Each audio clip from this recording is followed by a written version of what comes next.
சங்கதி 24 செய்திகளோடு இணைந்திருக்கிறீர்கள். விரிவான செய்திகளுக்கு செல்ல முன்னதாக முதலில் இன்றைய நாளுக்கான தலைப்புச் செய்திகள்.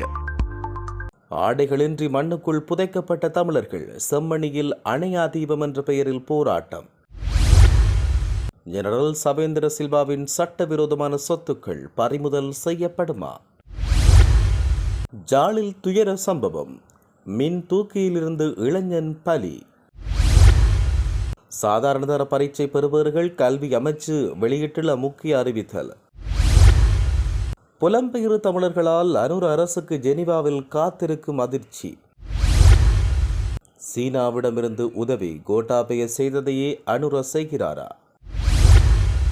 ஜனாதிபதி மன்னிப்பு என்ற போர்வையில் விடுவிக்கப்பட்டுள்ள கைதிகள் தொடரும் சர்ச்சை. பதுளையில் சுற்றுலா பேருந்து விபத்து, மூவர் பலி. தரமைந்து புலமை பரிசில் பரீட்சை எதிர்காலத்தில் நடைபெறுமா? சீரற்ற காலநிலை காரணமாக அதிகரிக்கும் மீன்களின் விலைகள். தொடர்வன விரிவான செய்திகள். யாழ்ப்பாணம் செம்மணி பகுதியில் எலும்புக்கூடுகளாக மீட்கப்படும் உறவுகளுக்கு நீதி வேண்டி அணையா தீபம் ஏற்றப்பட உள்ளதாக மக்கள் செயல் அமைப்பு தெரிவித்துள்ளது. யாழ் ஊடக அமையத்தில் நேற்று ஊடக சந்திப்பை முன்னெடுத்த குறித்த அமைப்பின் ஏற்பாட்டு குழுவினர் இவ்வாறு குறிப்பிட்டனர். தமிழ் மக்கள் பலரின் உடலங்களை தாங்கிய மனித புதைகுழிகள் தமிழர் தாயகமெங்கும் அதிகரித்து செல்கிறதை தவிர தீர்வுகள் எதுவும் கிடைக்காத பேசுபொருளாகவே அது மாறி வருகிறது. அவ்வாறான நிலை இனியும் தொடரக்கூடாது. தமிழ் மக்கள் இழந்தவற்றையும் அதற்கான தீர்வுகளையும் பெற்றுக்கொள்ளும் பொறிமுறையை நோக்கிய வகையில் மக்கள் மேம்படுத்தப்பட்ட வகையில் அணையா தீபம் போராட்டம் யாழ் செம்மணியில் முன்னெடுக்கப்பட உள்ளது. குறிப்பாக செம்மணி மண்ணில் புதையுண்டு போன உறவுகளுக்கு நீதி வேண்டிய போராட்டமாக அணையா தீபம் என்ற பெயரில் 23, 24, 25 ஆகிய 3 நாட்களுக்கு அணையா தீபம் ஏற்றி அகம்சை வழியில் உணவு தவிர்ப்பு போராட்டம் முன்னெடுக்கப்பட உள்ளது. குறிப்பாக காணாமலாக்கப்பட்ட உறவுகளின் இழந்த உறவுகளுக்கான நீதியை தேடி சர்வதேசத்தின் கவனத்தை ஈர்க்கும் வகையில் இந்த போராட்டம் முன்னெடுக்கப்படுகிறது. நாளை மறுதினம் காலை 10 மணிக்கு ஆரம்பிக்கப்படும் இந்த போராட்டம் இரவு பகலாக 3 தினங்கள் நடைபெற உள்ளன. யாழ்ப்பாணம் வருகை தரவுள்ள ஐநா உயர் அதிகாரியின் பார்வைக்கு பிரச்சனையின் ஆழத்தை வலியுறுத்தி முன்னெடுக்கப்படும் இந்த போராட்டத்துக்கு தமிழ் மக்கள், பொது அமைப்புகள், சமூக ஆர்வலர்கள் கலந்து கொண்டு போராட்டத்துக்கு வலிச்சேர்க்க வேண்டும் என அவர்கள் தெரிவித்தனர். இதேவேளை செம்மணி படுகொலைக்கு நீதி வேண்டி வருகிற 23, 24, 25 ஆகிய நாட்களில் அனைத்து தமிழ் மக்களும் நம்மோடு இணைந்து விளக்கு ஏற்றி போராட்டம் ஒன்றை மேற்கொள்ள ஒன்றிணையுமாறு வடக்கு கிழக்கு வலிந்து காணாமலாக்கப்பட்டோரின் சங்க தலைவி ஜோகராசா கலாரஞ்சனி அழைப்பு விடுத்தார். நேற்று இடம்பெற்ற ஊடக சந்திப்பில் கலந்து கொண்டு கருத்து தெரிவித்த போதே அவர் இவ்வாறு அழைப்பு விடுத்தார். ஸ்ரீலங்காவின் முன்னாள் இராணுவ தளபதியும் முன்னாள் முப்படைகளின் பிரதானியுமான ஜெனரல் சவேந்திர சில்வாவின் சட்டவிரோத சொத்துக்கள் தொடர்பில் விசாரணைகள் ஆரம்பிக்கப்பட்டுள்ளன. காவல்துறையின் சட்டவிரோத சொத்துக்கள் புலனாய்வு பிரிவு இந்த விசாரணையை ஆரம்பித்துள்ளது. அத்துடன் முன்னைய அரசாங்கத்தின் அமைச்சர்கள், முன்னாள் மற்றும் தற்போதைய நாடாளுமன்ற உறுப்பினர்கள் உள்ளிட்ட 28 அரசியல்வாதிகளின் சொத்துக்கள் தொடர்பாக விசாரணைகள் ஆரம்பிக்கப்பட்டுள்ளன. இதன்படி நாமல் ராஜபக்ஷ, மஹிந்த யாப்பா அபேவர்த்தன, மஹிந்த அமரவீர, சாமர சம்பத் தசாநாயக்க, ரோஹித் அபேகுணவர்த்தன, பவித்ரா வன்னியாராட்சி, கஞ்சன விஜயசேகர, சாகல ரத்நாயக்க, ஜனக திசக்குட்டியாராட்சி, வஜீர் அபேவர்த்தன, மஹிபால கிரத், அனுர பிரியதர்சன யாப்பா, மனுஷன் ஆனேகார, கர்ஷன ராஜகருண, வடிவில் சுரேஷ், சாணக்கியன் ராசமாணிக்கம், சிவனேசதுரை சந்திரகாந்தன், சாந்த அபேசகர் ஆகியோரின் சொத்துக்கள் தொடர்பில் விசாரணைகள் ஆரம்பிக்கப்பட்டுள்ளன. இவர்களின் சொத்துக்கள் தொடர்பில் விசாரணைகளுக்காக அவர்கள் அழைக்கப்பட உள்ளதாக மேலதிக தகவல்கள் தெரிவிக்கின்றன. யாழ்ப்பாணத்தில் ஹோட்டல் ஒன்றின் மின்தூக்கியில் இருந்து விழுந்து இளைஞர் ஒருவர் உயிரிழந்துள்ளார். இந்த விபத்து யாழ்ப்பாண காவல்துறை பிரிவுக்குட்பட்ட பண்ணை பகுதியில் நேற்று இரவு நிகழ்ந்ததாக காவல்துறையினர் தெரிவிக்கின்றனர். அச்சல வடக்கு நீர்வேலியைச் சேர்ந்த 19 வயதுடைய வைரவநாதன் டிலெக்ஷன் என்பவரே இவ்வாறு உயிரிழந்தார். உயிரிழந்தவர் ஹோட்டலின் ஊழியர் என்றும் பொருட்களை கொண்டு செல்வதற்காக வடிவமைக்கப்பட்ட பாதுகாப்பற்ற மின்தூக்கியில் பயணித்த போதே இந்த விபத்து ஏற்பட்டதாக காவல்துறையினர் தெரிவிக்கின்றனர். குறித்த விபத்தில் படுகாயமுற்ற இளைஞன் யாழ் போதனா வைத்தியசாலையில் சிகிச்சைக்காக அனுமதிக்கப்பட்ட போதிலும் சிகிச்சை பலனின்றி அவர் உயிரிழந்தார். உயிரிழந்தவரின் சடலம் யாழ்ப்பாண போதனா வைத்தியசாலையின் பிணவரையில் வைக்கப்பட்டுள்ளது. மேலும் யாழ்ப்பாண காவல்துறையினர் மேலதிக விசாரணைகளை மேற்கொண்டு வருவதாக தெரிவிக்கப்பட்டுள்ளது. கல்வி பொது தராதர சாதாரண தர பரீட்சை பெறுபேறு தொடர்பில் சமூக ஊடகங்களில் போலி தகவல்கள் வெளியிடப்படுவதாக அறிவிக்கப்பட்டுள்ளது. பரீட்சை பெறுபேறுகள் நேற்றைய தினம் வெளியிடப்பட உள்ளதாக வெளியான தகவல்களில் எவ்வித உண்மைத்தன்மையும் கிடையாது என கல்வி அமைச்சு அறிவித்துள்ளது. 2024ஆம் ஆண்டுக்கான கல்வி பொது தராதர சாதாரண தர பரீட்சை பெறுபேறுகள் நள்ளிரவு வெளியிடப்படும் என சமூக ஊடகங்களில் தகவல் பகிரப்பட்டது.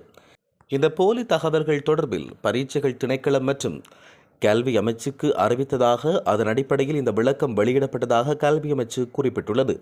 எவ்வாறாயினும் பரீட்சை பெறுபவர்கள் எப்போது வெளியிடப்படும் என்பது பற்றிய விவரம் எதுவும் இதுவரை வெளியிடப்படவில்லை. இந்த முறை ஜெனீவாவில் இலங்கைக்கு எதிராக ஒரு வலுவான தீர்மானத்தை கொண்டு வருவதில் முன்னிலை வகித்த நாடுகளில் ஜெர்மனியும் ஒன்றாகும். ஜெர்மனியை தவிர கனடா மற்றும் இங்கிலாந்து ஆகியவை இதற்கு தயாராகி வரும் மற்ற முக்கிய நாடுகள் என கொழும்பு ஊடகம் ஒன்று செய்தி வெளியிட்டுள்ளது.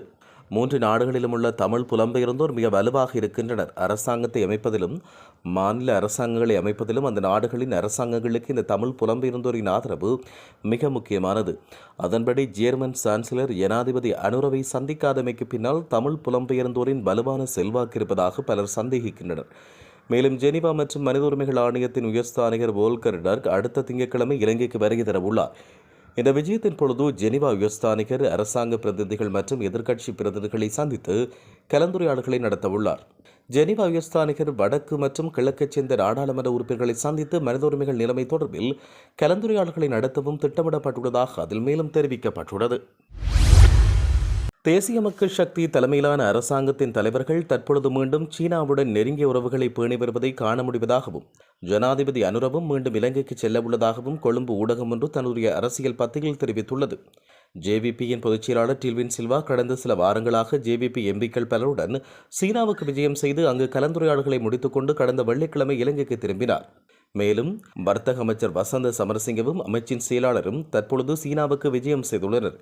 ஜனாதிபதி அன்புகுமார திசாநாயக்கவும் ஒரு கட்டத்தில் மீண்டும் சீனாவுக்கு விஜயம் செய்ய திட்டமிட்டுள்ளதாக தகவல் வெளியாகியுள்ளது. ஜனாதிபதியின் சீன விஜயத்துக்கான களத்தை தயாரிப்பதற்காக டில்வின் பல வாரங்களாக சீனாவில் தங்கியிருந்துள்ளார் என்று அதிகாரப்பூர்வமற்ற வட்டாரங்கள் தெரிவிக்கின்றன. அதன்படி ஜனாதிபதி சில மாதங்களுக்குள் மீண்டும் சீனாவுக்கு விஜயம் செய்ய திட்டமிட்டிருப்பது ஏன்? இந்த விடயத்தை விசாரிக்கும் போது கோட்டாபயவின் அரசாங்கத்தின் போது நடந்த ஒரு சம்பவத்திற்கும் ஜனாதிபதியின் இந்த திடீர் சீன விஜயத்துக்கும் ஏதேனும் தொடர்பு உள்ளதா என பலரும் தமது சந்தேகங்களை வெளியிட்டு வருகின்றனர்.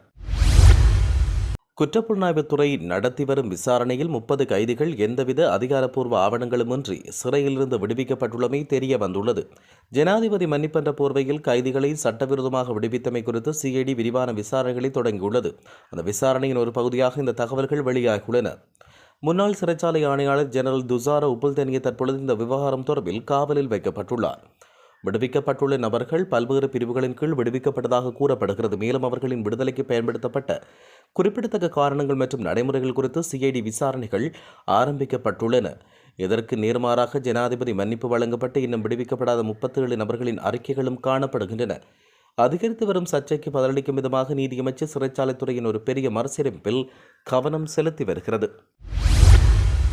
பதுளை துன்கிந்த பகுதியில் சுற்றுலா பேருந்தொன்று வீதியில் கவிழ்ந்து விபத்துக்குள்ளானதில் 3 பேர் உயிரிழந்துள்ளதாக காவல்துறையினர் தெரிவிக்கின்றனர்.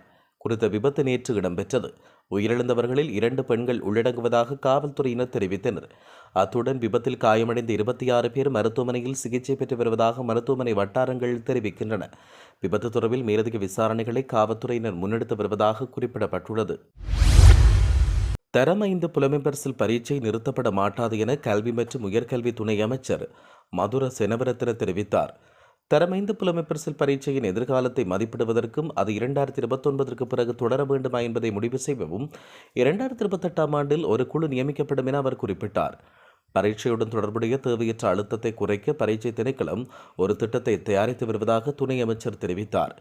மேலும் பாடசாலைகளுக்கு இடையிலான வேறுபாடுகளை முறையாக குறைப்பதற்கும் புலமைப்பரிசில் பரீட்சை போட்டித்தன்மை காரணமாக மாணவர்கள் மீதான சுமையை குறைப்பதற்கும் நடவடிக்கை எடுக்கப்படும் என அவர் தெரிவித்துள்ளார். நிலவுகின்ற மழையுடனான காலநிலையை தொடர்ந்து மீன்களின் விலைகள் சடுதியாக அதிகரித்துள்ளன. பாலியகுட மீன் வர்த்தக சங்கத்தின் தலைவர் ஜெயஸ்ரீ விக்ரமாராட்சி இதனை தெரிவித்தார். இதன்படி 1 கிலோகிராம் தலபத் மீனின் மொத்த விலை 2200 ரூபாய்க்கும் 1 கிலோகிராம் கொப்பரா தலபத்தின் மொத்த விலை 2500 ரூபாவுக்கும் விற்பனை செய்யப்படுவதாக அவர் குறிப்பிட்டுள்ளார். அத்துடன் சூறை மீன் 1 கிலோகிராமின் மொத்த விலை 1500 ரூபாவுக்கும் விற்பனை செய்யப்படுவதாக பாலியகுட மீன் வர்த்தக சங்கத்தின் தலைவர் ஜெயஸ்ரீ விக்ரமராட்சி தெரிவித்தார். அத்துடன் முட்டை மற்றும் கோழி இறைச்சி என்பன தேவையான அளவு கையிருப்பில் உள்ளதாக விலங்கு உற்பத்தியாளர் சங்கத்தின் தலைவர் அஜித் குணசேகர மேலும் தெரிவித்துள்ளார். இத்துடன் செய்திகள் யாவும் நிறைவு பெறுகின்றன. மேலதிக செய்திகளுக்காக சங்கதி 24.com உடன் இணைந்திருங்கள். வணக்கம்.